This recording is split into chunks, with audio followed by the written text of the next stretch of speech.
बागेश्वर धाम वाले बाबा के लिए इधर में मंच बन रहा है। तैयारियां बड़ी जोर शोर से हो रही है।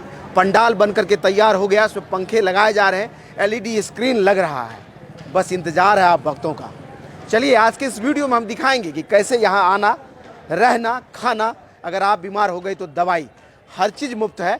कोई भी शुल्क नहीं है इस सेवा शिविर में पहुँचने के लिए या फिर कहीं इस कार्यक्रम में हिस्सा लेने के लिए। तो चलिए आज का ये वीडियो शुरू कर लेते हैं। तैयारियां तो सर बड़ी जोर शोर से हो रही है, लेकिन इस तरफ में क्या हो रहा है?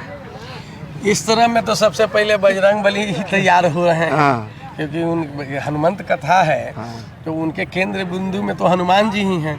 तो बगैर हनुमान जी के मूर्ति प्रतिमूर्ति के तो कुछ कार्यक्रम होगा नहीं। कितना ऊंचा है ये 20 फीट है। 20 फीट। अब उस तरफ में जो पंडाल बन रहा है सर, उस सामने मंच बन रहा है, क्या अरेंजमेंट होगा, कैसे लोग देखेंगे, क्या क्या व्यवस्थाएं हो रही है? तो फर्स्ट लेयर का मंच जो है स्वामी जी का, जो बागेश्वर धाम सरकार जिनको कहते हैं, धीरेन्द्र शास्त्री जी का रहेगा। वो सबसे ऊंचा वाला मंच, सबसे ऊंचा वाला जी। क्योंकि जब सबसे ऊंचा पे रह के बोलेंगे तभी ना, क्योंकि 3 लाख वर्ग फुट में जो वहाँ पंडाल बना हुआ है तो उतना दूर तक तो दिखना चाहिए। जी जी। अब उनका आसन नीचे हो जाएगा तो या तो पब्लिक को ऊपर आना पड़ेगा।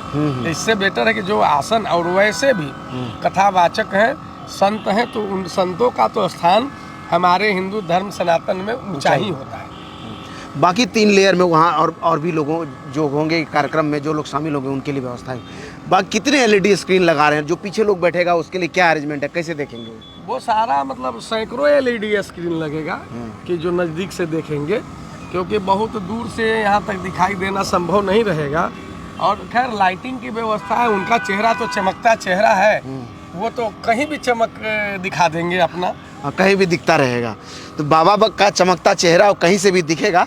लेकिन लोग जो यहाँ आना चाह रहे हैं वो बड़ी सवाल पूछ रहे हैं कि कितना शुल्क है, दिव्य दरबार में कैसे शामिल होंगे, खाने पीने का क्या अरेंजमेंट होगा, तबीयत खराब हो गया तो क्या होगा। एक चैलेंज भी है। हमारे यहाँ के नौबतपुर के वासी सब चैलेंज को स्वीकार कर लिए हैं। अभी जस्ट थोड़े देर पहले मैं मीटिंग में यहाँ का एएसपी और यहाँ का जो एसडीएम है इस लोकल एरिया में जो लगता है, उसके साथ भी हमारी मीटिंग हुई थी। तो हमने बोला है उनको कि सिर्फ आप लॉ एंड ऑर्डर का व्यवस्था कीजिए। रहा सवाल खाने का, तो देखिए उधर पंडाल बन रहा है, वहाँ 40 बहुत बड़े बड़े काउंटर लगेंगे। कितनी भी भीड़ होगी तो वहाँ पे सुबह शाम प्रसाद वितरण का कार्यक्रम है। उसके बाद ये सामने देखिए वो जो पंडाल बन रहा है, वो पंडाल पे आपका मेडिकल ट्रीटमेंट का व्यवस्था है। एक स्थान के अंदर में मेडिकल ट्रीटमेंट की व्यवस्था है। उसके मठ के अंदर में। मठ के अंदर में, जी जी। और मठ के अंदर में जहाँ हवन कुंड बना हुआ है, जो चबूतरा बना हुआ है, वहाँ पे योगा का भी कार्यक्रम है। क्योंकि जितने लोग आएंगे वो योगा अगर सीखना चाहते हैं तो 5 दिन में योगा के लिए स्पेशल उनका प्रोग्राम है। जी। आप ये पंडाल के पीछे देखिएगा, जो यहाँ पे खाने का पंडाल के पीछे, रसोई के बगल में, वहाँ लोगों को रहने की व्यवस्था है। ये वाला उजला जो टेंट लगा। उसके बाद कम से कम यहाँ इधर में एक नया टेंट बन रहा है। कम से कम 500 शौचालय बन रहा है। अच्छा, हाँ। क्योंकि पुरुष और स्त्री में अंतर होता है, तो स्त्री लोग भी आएंगे बहुत सारे जगहों से, तो शौचालय तो सबसे जरूरी है। तो शौचालय का निर्माण हो रहा है, अन्नपूर्णा का निर्माण है, यहाँ पे चिकित्सा का है व्यवस्था, और भव्य दरबार में वहाँ बैठने की व्यवस्था है।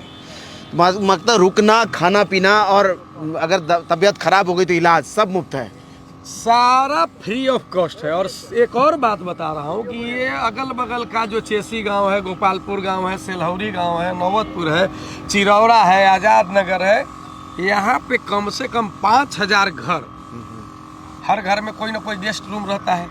तो जो गेस्ट रूम होता है वो खाली करके रखा गया है, क्योंकि बहुत जगह से जो लोग आएंगे तो कोई ज़रूरी नहीं है कि यहाँ रुकेंगे। अब जैसे हमारा कोई रिलेटिव बाहर से आ गया तो हमारे यहाँ, मेरे यहाँ 4 घर है मेरा खुद का, तो कम से कम 60-70 लोगों की व्यवस्था तो मैं खुद ही किए हुए हूँ कि उनको वहीं पे भोजन, पानी, रहने, शौचालय, सारी सुविधा मिलेगी। सिर्फ कथा सुनने आएंगे। मुझे तो लग रहा है कि पूरे देश में इस तरह का अलौकिक कार्यक्रम नहीं हुआ कहीं, जहाँ की पूरा लोकल लोग भी इस तरह से साथ दे रहा हो और व्यवस्थाएं भी ऐसी हो रही हो। आपको क्या लगता है?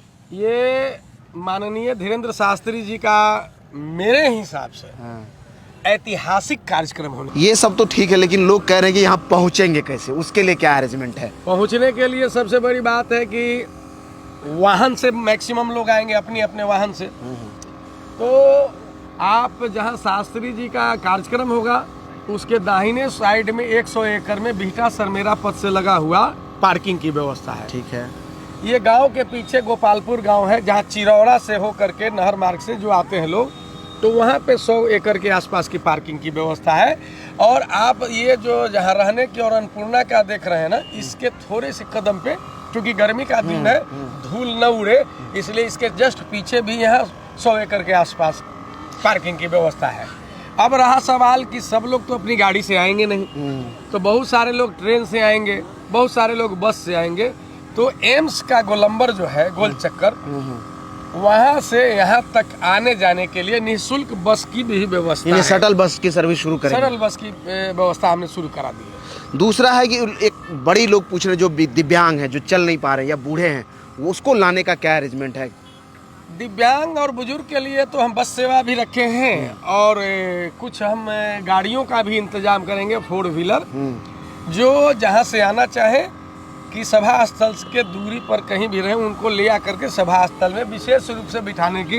अरे हमारी परंपरा तो है कि हम लोग बुजुर्गों का सम्मान करते हैं, अतिथि देवो भव है। अब अतिथि में वो बुजुर्ग हो, विकलांग हो, नौजवान हो, शिक्षक हो, छात्र हो, सब हमारे लिए सर्वोपरि। यहीं पर खाने पीने का जो अरेंजमेंट होगा, इस वाले में अनाज स्टोर होगा। देखिए अनाज आ गया है इधर में, देखिए कई चावल या का बोरा है जो इधर में देखिए स्टोर किया गया है। इस तरफ में भी देख लीजिए, ये चावल का बोरा है जो स्टोर किया गया है इस तरफ में।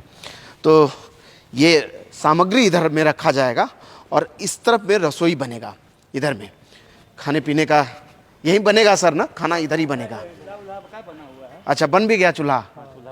देखिए इधर ही खाना बनेगा, चूल्हा बन भी गया, देख लीजिए। और ये ऊपर जो है शानदार टेंट बना है इसके लिए, ये देखिए बड़ा सा टेंट, उसके अंदर जो है रसोई की व्यवस्था है। एक सिद्ध में 1 2 3 4 5 6 7 8 9 10 चूल्हे बने हैं। इन चूल्हों पर जो है खाना पकेगा। और बनेगा क्या चूल्हा? गैस का चूल्हा छोड़ करके 35 चूल्हे का अरेंजमेंट है। इधर में देखिए खाना पीना बनाने का बर्तन आ गया है और ये तैयारी हो रही है। सीता रसोई है ये। इसी के सामने एक और जो है टेंट अभी लग रहा है, ये वाला में, इसमें खाना पीना खाने का अरेंजमेंट होगा। और इसके ठीक उस तरफ वाला जो टेंट है, उसमें रुकने का अरेंजमेंट है। आम लोग जो यहाँ भक्त आएंगे, जो रुकना चाहेंगे, उसको रुकने का अरेंजमेंट इधर में हो रहा है। कुल मिला के कहें तो तैयारियाँ बड़ी ज़ोर शोर से है और पूरी तरह से निःशुल्क है, कुछ भी आपको यहाँ शुल्क नहीं देना है। और अरेंजमेंट में अगर आप भी कहीं से हमें देख रहे हैं और आप आना चाहते हैं, तो यहाँ जो दिव्य दरबार लग रहा है, उसकी आयोजन समिति बाहें फैलाए आपका इंतज़ार कर रही है। पूरा दरबार सजने को तैयार है, भक्तों का इंतजार है। पहुँचिए तरेत पाली मठ में। इसी तरह का और वीडियोस को YouTube पर देखने के लिए वे4यू को सब्सक्राइब कीजिए। अगर आप हमें Facebook पर देखते हैं तो हमारे पेज को लाइक कीजिए। इंस्टाग्राम और ट्विटर पर भी हमारी आपसे मुलाकात होती है, आप चाहें तो वहाँ भी हमारे साथ जुड़ सकते हैं। धन्यवाद।